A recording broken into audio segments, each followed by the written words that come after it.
Thank you. Ого. С премиальной картой MasterCard мой уикенд всегда на высшем уровне.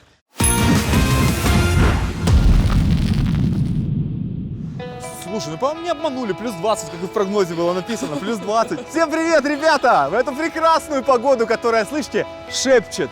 Мы с Настей прилетели куда? В Колорадо! А именно город Денвер. Ну, мы сейчас здесь находимся. А что это у меня на носу? Смотри. Снежинки и черные точки. Хэллоуин, ребята, Хэллоуин у меня на носу. Мы здесь будем кайфовать от тыкв и от прекрасной, Настя, с тобой погоды. Да. Готова? Давай. Орел, Решка! привет, подштанники.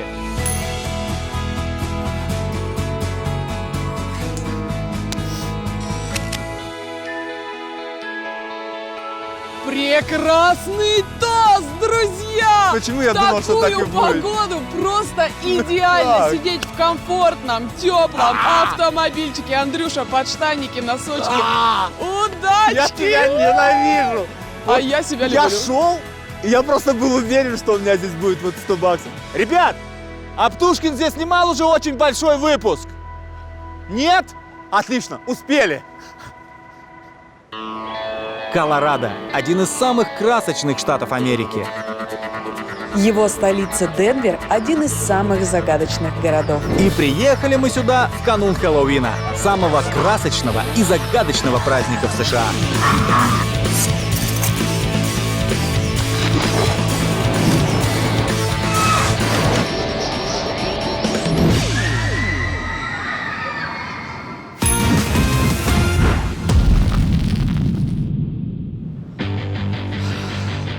В такую погодку, в сугробную да снежную, идеально подойдет колорадский «Шевроле». Chevrolet Colorado Z71. Это американский легкий грузовик, которому под силу покорить трассу любой сложности. Для этого у него в арсенале надежная внедорожная подвеска, крупные шины с зубастым протектором и сверхпрочные амортизаторы. В общем, Машинка не для слабаков, для настоящих путешественников и королей жизни.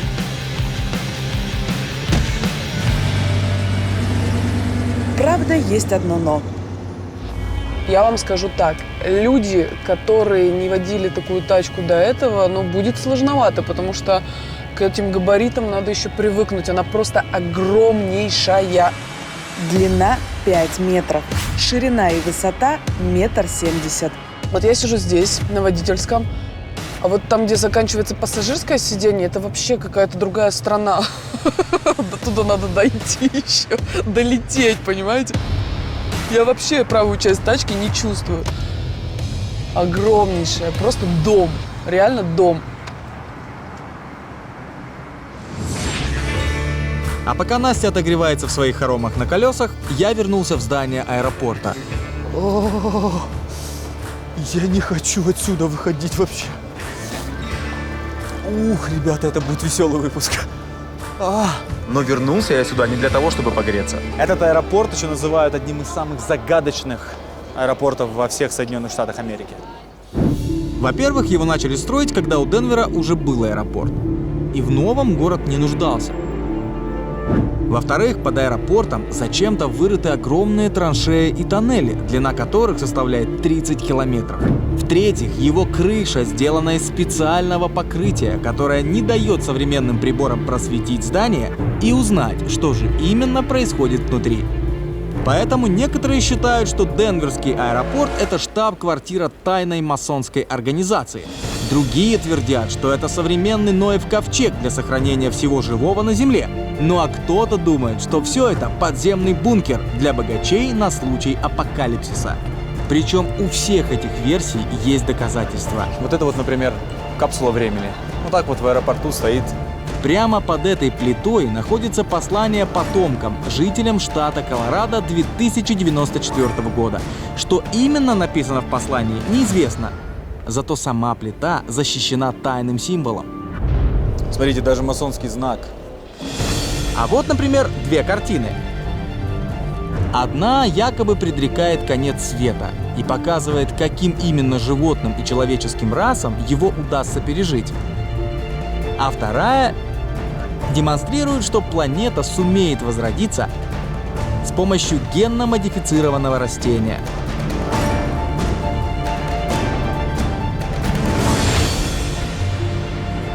А вот еще одна странность аэропорта. Загадочный экспонат – синий мустанг, который убил своего создателя. Да, друзья, вы не ослышались. То есть голова этой лошади упала прямо на архитектора, на скульптора. Вот, смотрите, смотрите. Сторонники теории заговора считают эту лошадь тайным символом. По их мнению, он олицетворяет одного из коней апокалипсиса из книги Откровений. Этот экспонат называют синим жеребцом смерти или конем сатаны. Но на самом деле он похож на второго. Посмотрите на эти глаза яростные, просто желтющие. В общем, поеду я отсюда, дорогие друзья. Что-то мне не очень хочется рассматривать его поближе, тем более валим. Нас ждут интересные приключения. Но загадки аэропорта – это только начало. Пора отправляться в сам город Денвер. Да-да-да. Есть тут какие-то секретики у этого городка. Расскажем, посмотрим.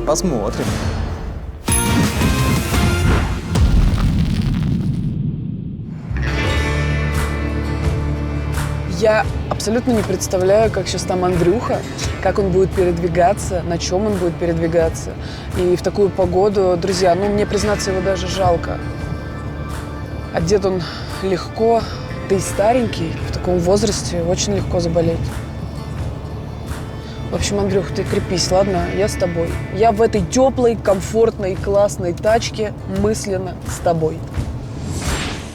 Спасибо, Настенька, я как-нибудь без твоих переживаний обойдусь. Уехать из аэропорта можно несколькими способами. У кого-то, конечно, может быть машины там, у кого денег много. У меня денег не так много, поэтому вот это мои стрелочки. Автобус и электричка. И то стоит $9, но поезд, мне кажется, будет быстрее, поэтому...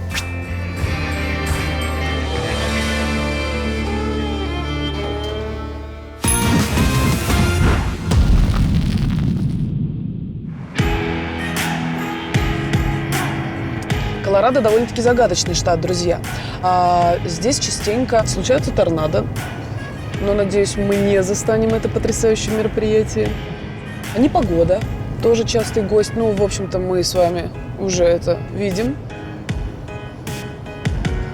Но Денвер – исключение из всего Колорадо.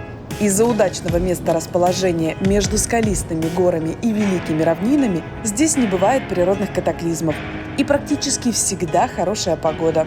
Такое ощущение, что сама Вселенная хочет показать нам Денвер с хорошей стороны. Вот посудите сами, мы выехали из аэропорта, было ничего не видно, просто пелена. А тут, как по заказу, прямо над городом рассеялись тучки, и вот такое чистое голубое небушко, горы.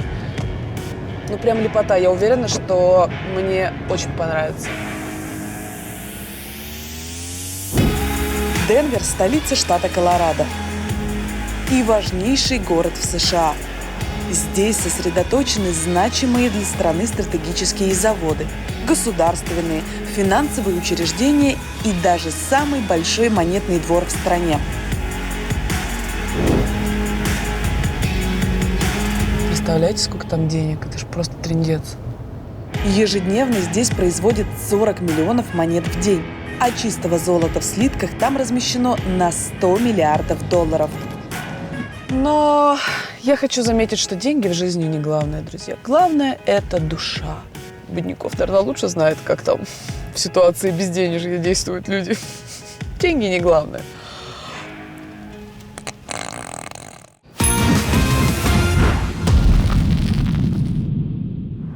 А пока там Настя философствует, я уже добрался в центр Денвера.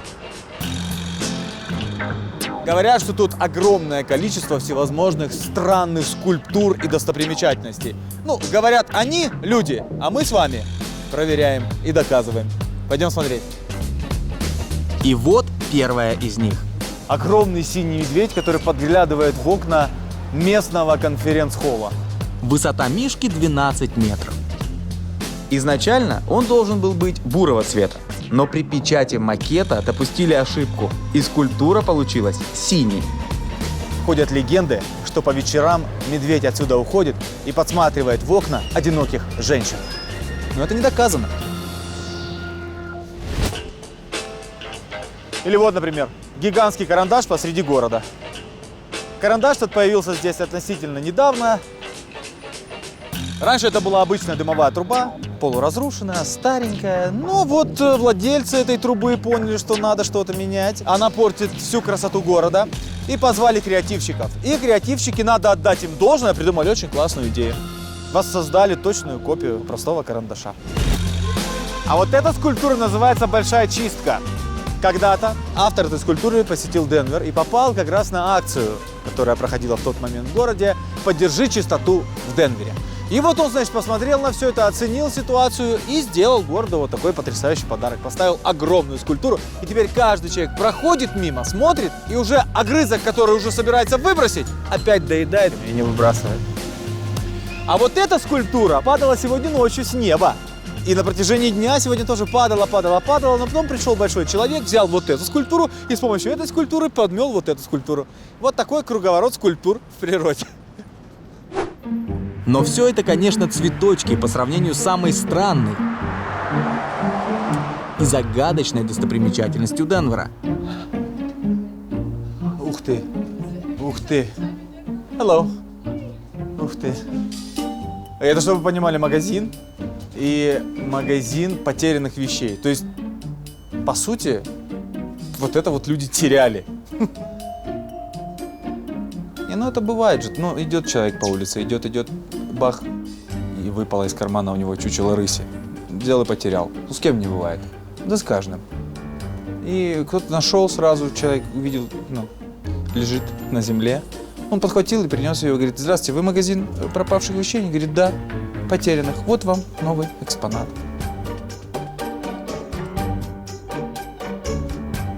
Здесь продают абсолютно все. Вот прям четкой специализации у этого магазина нет. Здесь чучело животных, какие-то маски, кукольные головы, украшения, скелет человеческий. Ну вот все. Вот, например, смотрите, это настоящая ступня слона. Если вдруг вы захотите поставить такую на серванте у себя, вам придется выложить за нее $3000. Но если вдруг вы располагаете не $3000, а 4, то вот, пожалуйста, зародыш коня. $4000. Капец. Кто ж его потерял? Здравствуйте, меня зовут Андрей. Здравствуйте. Скажите, это все действительно было найдено? Да, на обочине трасс много чего можно найти. А еще бывает, находишь интересные вещи на задних дворах магазинов. А было ли такое, чтобы кто-то принес вам ненужные вещи, ну, например, чтобы их продали? Да, часто люди сами приносят нам ненужные вещи. Вот как эту куклу, например. А сколько вы зарабатываете на этом? В один день можем продать и на $2000. 2000? Ага. А можем заработать всего 5. Когда как. Я просто хочу представить человека, который будет покупать мумию койота. Ну реально, $400, я просто хочу посмотреть на этого человека. Ну, это еще не самая странная вещь, которую у нас можно купить. Какую самую странную вещь вы продали? Огромный столетний сосуд из Папуа-Новой Гвинеи, в котором каннибалы готовили человеческое мясо. И сколько это стоило?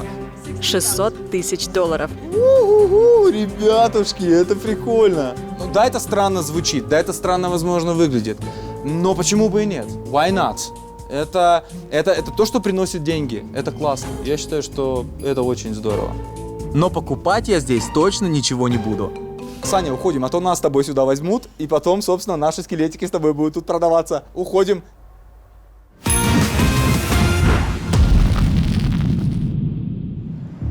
Кроме загадочных магазинов, в Денвере есть и загадочный музей.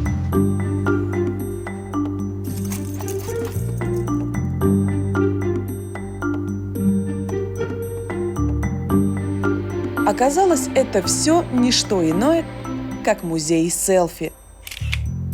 Его создатели считают, что фотографирование себя на телефон – это целое искусство, которому уже больше 40 000 лет. Раньше это были наскальные рисунки и автопортреты. А сегодня вот. А сейчас я вам покажу, какие фоточки здесь можно сделать. Фоточка номер 2.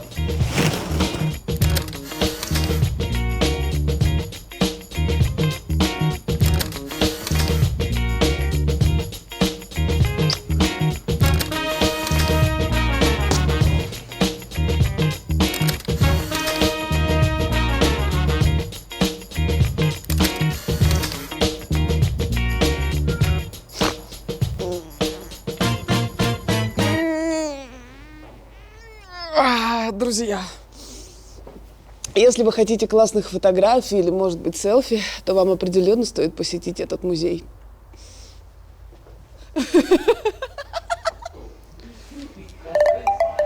Thank you.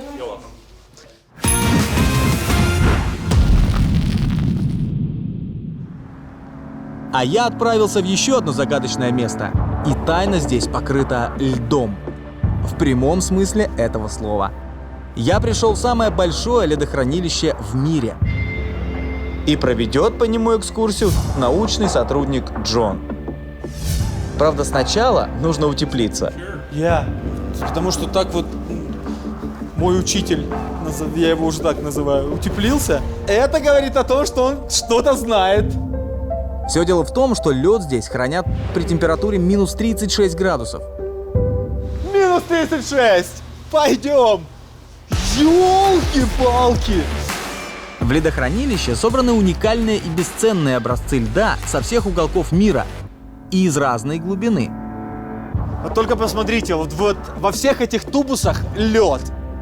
Если сложить все эти тубусы вместе, соответственно, весь этот лед, длина его будет 28 километров, который стоит миллионы долларов. Такой бы виски, реально. Зачем же Денверу весь этот лед? Исследуя застывшие во льдах пузырьки воздуха, пыль, вулканический пепел, ученые способны не только понять, каким был климат Земли тысячи и миллионы лет назад, но и предсказать, каким он станет в будущем. This is круто! Смотрите, вот эта вулканическая пыль. 33 тысячи лет! Обалденно! Это же просто круто! Do you hear this sound? No. This is how my brain explodes. Yes, I can't believe in that. Но какой бы интересной ни была эта экскурсия, пора отсюда выбираться, пока на одну ледышку здесь не стало больше. Okay, You couldn't I think I'm done here. ask your camera guy. He's already dying. He's dying now. Are you alive, my friend? Okay, let's go.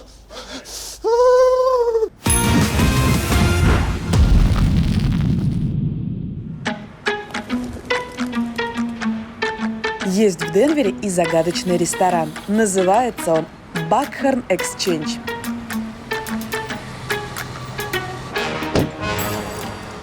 Не скучай, малышка. Сейчас мама вкусно покушает и вернется. Этому ресторану исполнилось уже 126 лет. Ого. Выглядит он и правда очень древним, но очень колоритным. Ресторан больше напоминает музей. И за всю свою историю успел накормить множество известных американцев. Друзья, 6 президентов Соединенных Штатов Америки здесь ели. Но я пришла сюда не ради этого, а чтобы попробовать традиционное колорадское блюдо горной устрицы. С 1893 года горные устрицы входят в меню этого ресторана. Вот с самого первого дня открытия. О! Красный тост. А вот и загадка, о которой я вам говорила в самом начале. Устрицы. Что мы о них знаем? Они выглядят как ракушки. Закрытые. Что мы еще о них знаем? Они живут в море. Насколько мне известно, Колорадо очень далек от моря. Почему это блюдо называется устрицы, непонятно. Может, похоже вкусом? Это больше похоже вот на такую жировую прослоечку, знаете, которая есть у бекона. Вот по краю такая жирочек, он достаточно приятен на вкус. Если бекончик еще поджаренный, то еще приятнее. Вот здесь я мясо вообще не почувствовала, просто съела какую-то жировую прослойку в кляре, в панировке. Очень вкусной панировке. И все.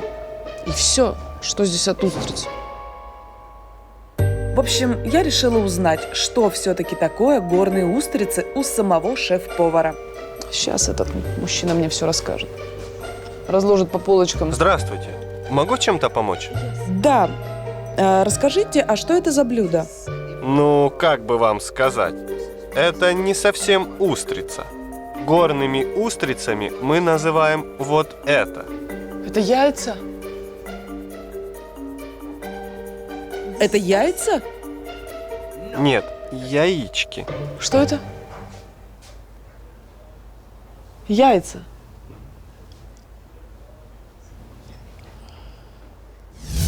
Оказалось, что горные устрицы – это блюдо из бычьих яиц. Готовят его так. Очищают половые железы от оболочки, нарезают, обваливают в мучной панировке, жарят во фритюре и подают соусами. Как я матери буду в глаза смотреть? Она скажет: доча, ну как там поездочка, чем занимаетесь? Я говорю: да нормально, вот тут яйца ела. Куриные? Да нет же ж, бычьи. Все, закрываю эту богадельню. Отработала на 100 лет, хватит ей.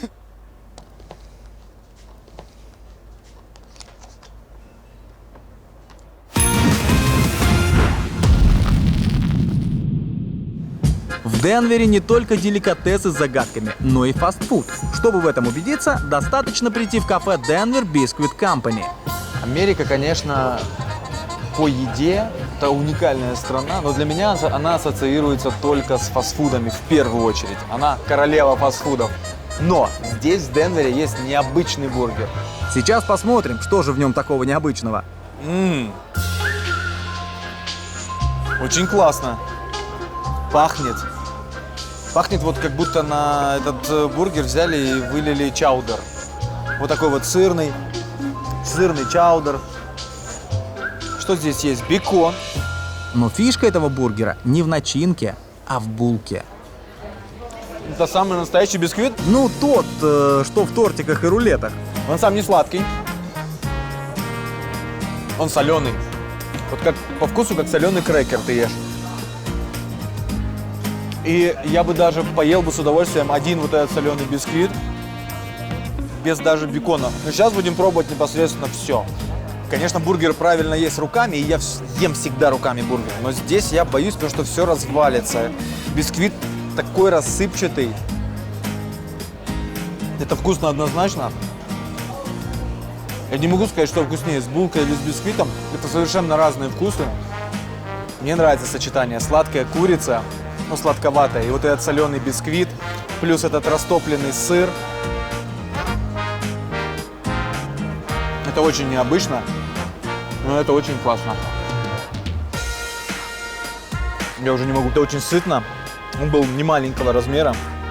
Это очень калорийно, но тот случай, когда вот я не жалею, что я съел настолько калорийное блюдо. Понятно, это что все мое субъективное мнение, но мне кажется, попробовать это нужно. Оплатить не обязательно. Попробовать сейчас убежать так. Но говорят, что здесь официант очень метко метает ножи, поэтому все-таки платим.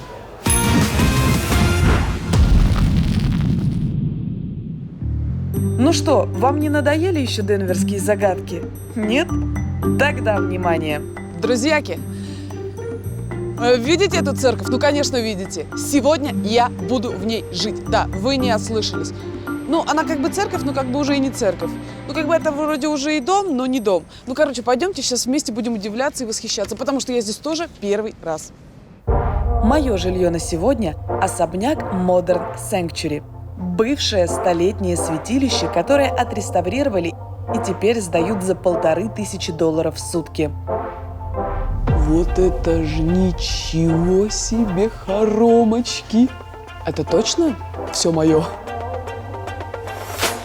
Ну, признаться, чувства смешанные, потому что, зная историю этого здания, я думала, что меня будет ожидать что-то старинное какое-то, я не знаю, американско-средневековое.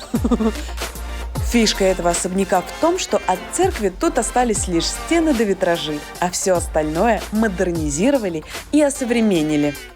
Как здесь стильно! Это просто супер-мега обалденно, друзья! Вместо деревянных лавок – дизайнерская мебель. Какие потрясающие цвета! Боже, как я это люблю! Вместо алтаря – стильная современная кухня. Я могу сразу сказать, я ненавижу готовить. Кухня для меня это как, ну я не знаю, ну вообще зачем она нужна. Но здесь Мне хочется приготовить самую невкусную яичницу в своей жизни. Ну а на втором этаже не балкон для хора, а модерная лаунж-зона. У меня такое ощущение, как будто я пришла на выставку какого-то высочайшего искусства, причем я поклонница этой выставки, и вот я увидела ее вживую, и у меня нет слов, я поражена. Ой, просто волшебно. Нет, я бы даже сказала, божественно. Если расплачиваться премиальной картой MasterCard, вам будут зачисляться бонусы по программе вознаграждений, а потом вы сможете обменять их на что-то классное. Чтобы самостоятельно сделать гладкую укладку, используйте моделирующий лак «Гладкость от Nivea». Все просто. Наносите лак как термозащиту до утюжка. Далее закрепляете результат. Поскольку лак застывает не сразу, у вас всегда будет возможность что-то поправить.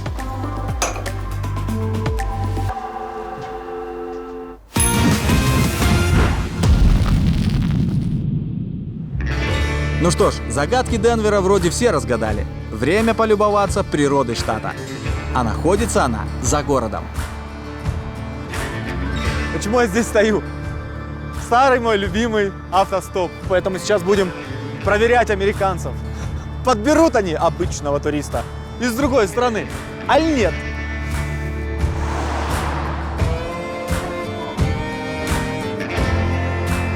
«25 минут уже. Подберут. Я верю в успех.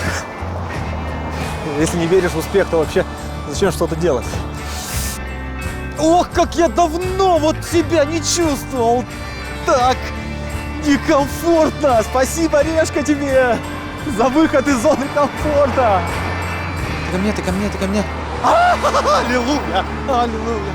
Аллилуйя. This guy with me, okay?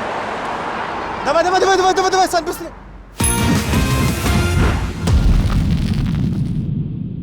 Так, котятки, прячу для вас заветный желанный клад. Кто первый, того и бабки.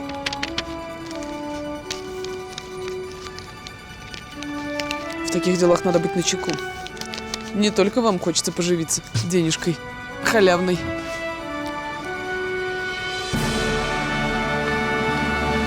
$100 колорадских долларов от Орла и Решки спрятаны в городе Денвер. Отправляйтесь на авеню Ист 39 и найдите их поскорее. Всегда было интересно, что испытывают люди, которые находят вот эти вот заветные $100. Я же их вот прячу, всю любовь, энергию, силу сюда. Потом вы находите, распаковываете. Эх, приятно делать людей счастливыми. Возможно, со временем эту историю присыпет снегом, но вы же молодцы. Лучше возьмите с собой лопату. Надо валить отсюда, пока мне кто-нибудь не навалял.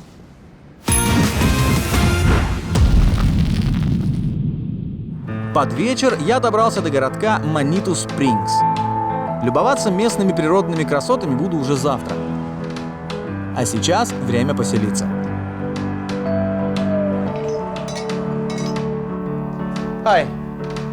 Здравствуйте, у вас есть свободные номера? Да, самый дешевый вариант стоит $30. $30? Я стою так удивляюсь, как будто я ожидал, что я сейчас приду, спрошу, сколько стоит номер? Он мне скажет, $3, братан, заходи, неделю живи. Че я удивляюсь, это Штаты, поэтому $30 это нормально, нужно уже к этому привыкать. Окей. А завтрак включен? Да, завтрак включен. А что еще? Иногда устраиваем барбекю, есть пиво на баре, кофе, Можете не чай. продолжать, $30. Бесплатное пиво на баре. И еще и завтрак. Правда, пиво я не пью, я не бухаю, не выпиваю. Но мне все равно, там, где халява, там и я. Окей, yes. Кроме этого, в хостеле Colorado Adventure есть гостиная с телевизором, общая кухня, ну и, собственно, сама койка, которая находится вот в таком домике. Все, спасибо, до завтра. Увидимся. Очень классный дядька. Такой френдли-френдли.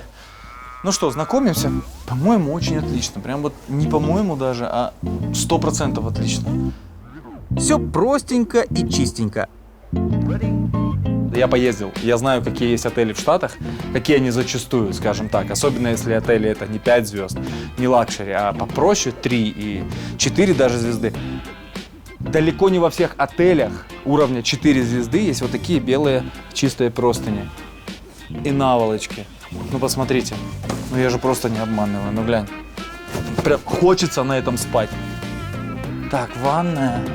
Ванна, это не душ, здесь есть даже ванна. Все чистенько, все аккуратненько. И самое главное, никого. И не нужна безлимитная карта. Надо всего лишь 30 баксов. Я дальше текст еще не придумал. Ну как придумаю, обязательно вам ее допою.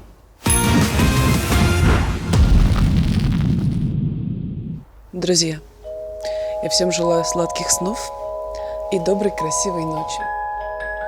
Чтобы вам приснились самые классные сны. Ох, как это хорошо, ой. Еще я обожаю ситуации, блин, вот когда ты лег уже в кровать, укрылся и понимаешь, что забыл выключить свет.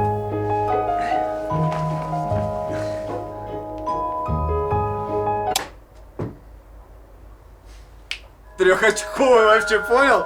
А ручки-то помнят вообще. Школа, сборная школы по баскетболу, на секунду. Ой.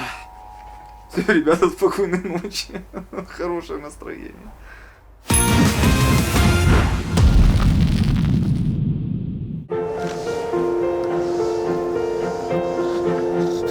Искал полчаса кроссовок, не могу вспомнить, где он лежит. Ребята, а кто меня ночью перенес на Северный полюс? Что это? Теперь мне понятно, почему мне так было холодно. Ух ты, елки-палки. Доброе утро, кстати, вам. Хороший день сегодня будет. Вам тепло там в квартирах, а мне не очень. Ху-ху-ху.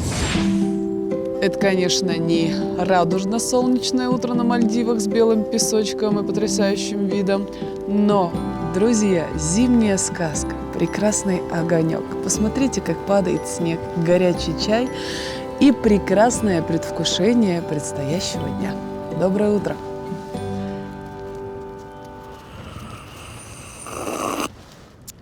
Горячо!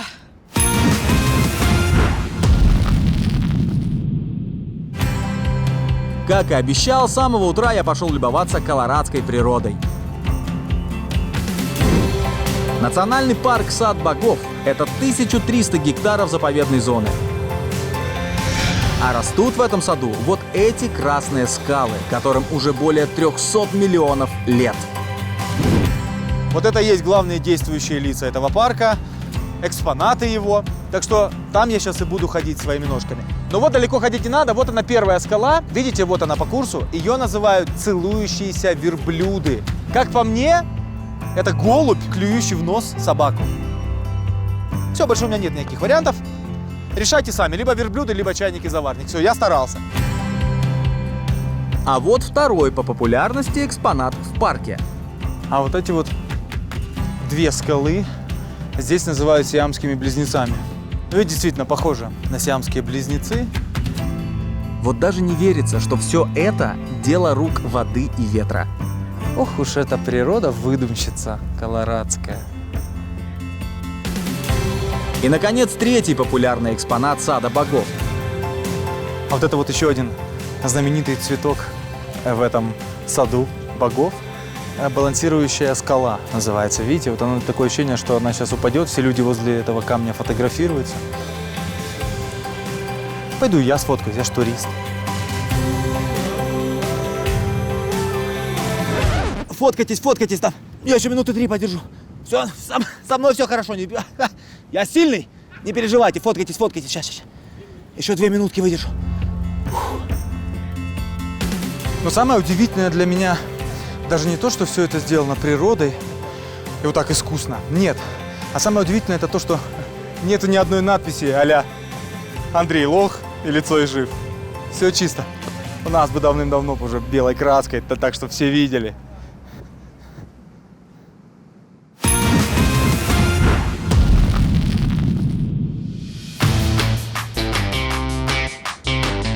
На второй день я тоже решила отправиться в парк. Но не для того, чтобы любоваться природными красотами. Парк Гленвуд Кавернс находится на высоте 2 километров над уровнем моря. и знаменит своими экстремальными аттракционами. Их здесь на любой вкус и цвет. Скоростной зиплайн, скалолазание, бобслей и многое другое. Но я сюда пришла ради самого экстремального аттракциона этого парка и вообще всей Америки – гигантских качелей. Они развивают скорость до 80 км в час и раскачиваются до вертикального положения над обрывом высотой в 400 метров. Ладно, хрен с вами, я попробую. Но самой страшно. Возьму в пару какого-то туриста. Ненавижу это все. Постараюсь получить максимум удовольствия.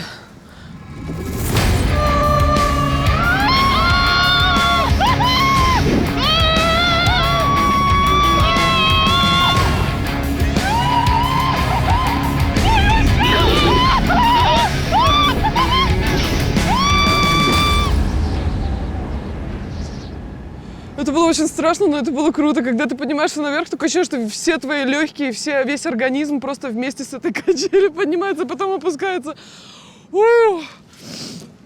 Это было хорошо. Ой, то, что нужно под старости лет.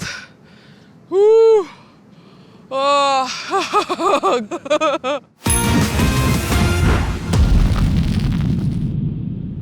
сейчас моя очередь показать вам экстрим. Причем тематический. Для этого я вернулся в город Маниту-Спрингс. Ну что, ребятки, я приехал сюда для того, чтобы посмотреть на уникальное действие, которое проходит здесь, в этом городке. Ежегодно это гонки на, внимание, гробах. Да, все правильно, Гробах. Гробах. Хи-ха. Это странное соревнование на скорость появилось в Маниту-Спрингс благодаря одному необычному случаю. В 19 веке в этом городке умерла одна дамочка, звали ее Эмма Кроуфорд. Ну, умерла и умерла. Она там просила, чтобы ее похоронили на горе. Уважили, все сделали, похоронили ее на горе. Но самое интересное, с дождями гроб смыло с этой горы вниз. И с тех пор ежегодно здесь проводят вот такой фестиваль.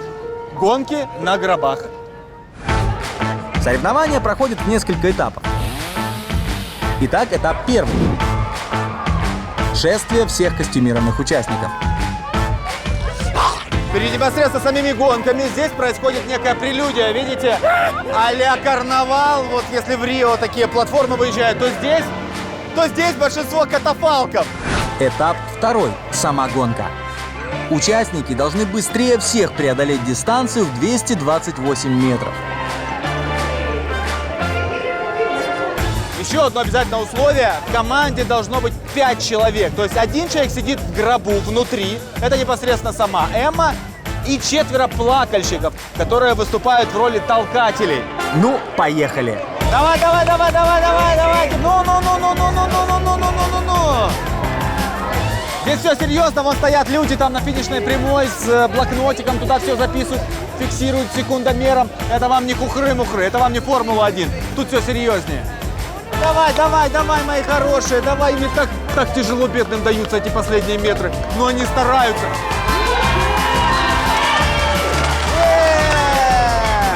И, наконец, последний этап.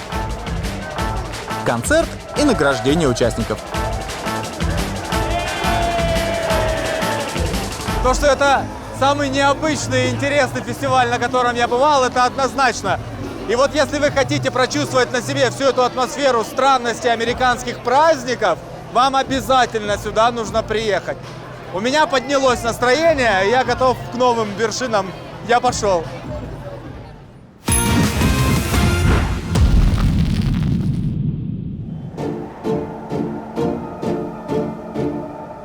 Гробы на колесиках – это еще цветочки.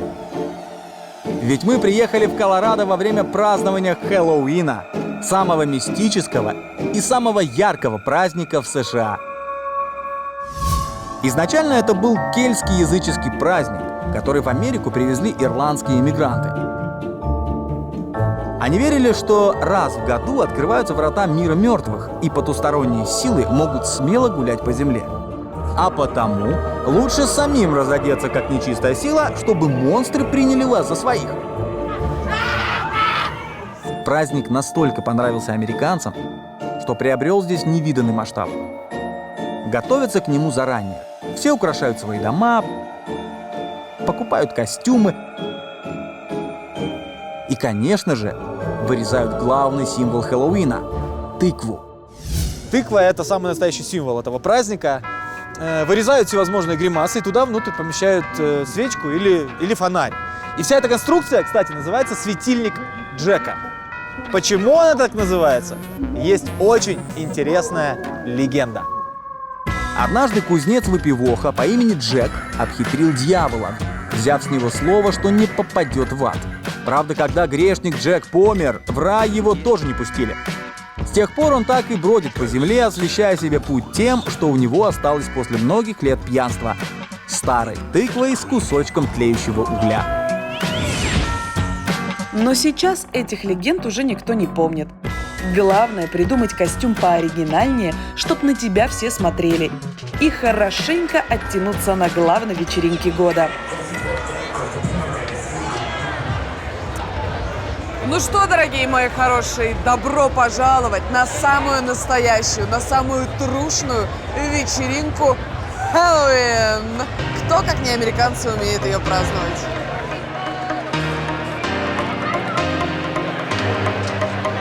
Я прошу вас обратить внимание, насколько это возможно, на людей.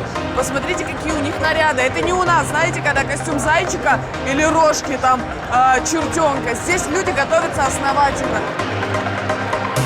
Здесь можно встретить кого угодно, каких-то сказочных персонажей, каких-то героев фильма.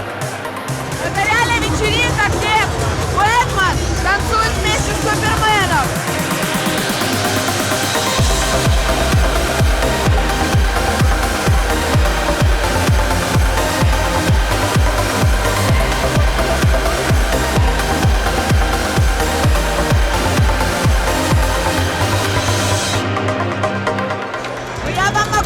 Одно, друзья. Если вы окажетесь в период Хэллоуина в Америке, ни в коем случае не пропускайте такие вечеринки. Очень круто. Одна из лучших вечеринок, на которой я когда-либо была.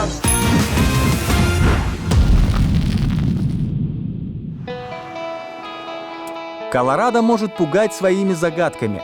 Да-да-да. Удивлять необычной едой. Как я матери буду в глаза смотреть. И даже порошить снегом. Ёлки-палки! Но никогда не даст тебе соскучиться. Спасибо, Решка, тебе! Одет он легко. Ты старенький. Но это не доказано. Горячо! Минус 36! Просто трындец. Зародыш коня. Это было хорошо. Ой, то, что нужно под старости лет.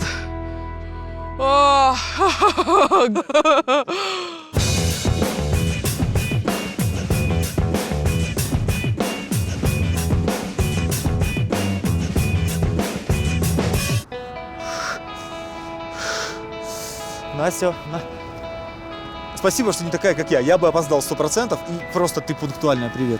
Привет, Андрей. Классная прическа. Спасибо большое. Надеюсь, эта тыква тебя согреет. Счастливого Хэллоуина. Она меня уже согрела. Что с настроением? Ты замерзла? Ну да, здесь было достаточно холодно, но нет, настроение хорошее. Я Так. просто немножко подустала, потому что этот Хэллоуин меня вымотал. Было столько веселья и было очень страшно. Я столько кричала, что, мне кажется, от меня сейчас не осталось ничего, кроме принять ситуацию такой, какая она есть. Почему нет? Как твой дела? уикенд? Мой... Хорошо, я замерз, как собака. Это просто холодина жуткая. У меня был холодный ветер с дождем, усилился 100-кратно. Но, в принципе, весь мой план, который я себе наметил, я его исполнил. Я побывал во всех местах, где хотел. Погода иногда подводила, но в целом очень-очень классно. Еще, кстати, ты когда-то каталась в гробу? Что ты делаешь в следующем году? У меня есть план. Заявляемся командой. Нет. Заявляемся командой. Ты, я, Коля, Серега.